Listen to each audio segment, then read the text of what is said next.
Hi friends, நம்ம இன்றைக்கி பார்க்க போகிறது முட்டை கிரேவி. அதுக்கு தேவையான பொருட்கள் இங்கே வச்சுருக்கேன். அதுக்கு ஒரு கடாயில் 3 ஸ்பூன் எண்ணெய் ஊற்றி 1 ஸ்பூன் சோம்புத்தூள் போட்டுக்கோங்க. அதுக்கு 3 சைஸ் பெரிய வெங்காயம், மீடியம் சைஸ் வெங்காயத்தை போட்டு நல்லா பொன்னிறமாக வதக்கிக்கோங்க.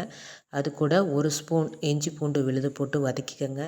அதுக்கப்புறம் 5 பழுத்த தக்காளி அதை கூட சேர்த்து நல்லா மசிய வதக்கிக்கோங்க. அது கூட உப்பு தேவையான அளவு போட்டுக்கோங்க.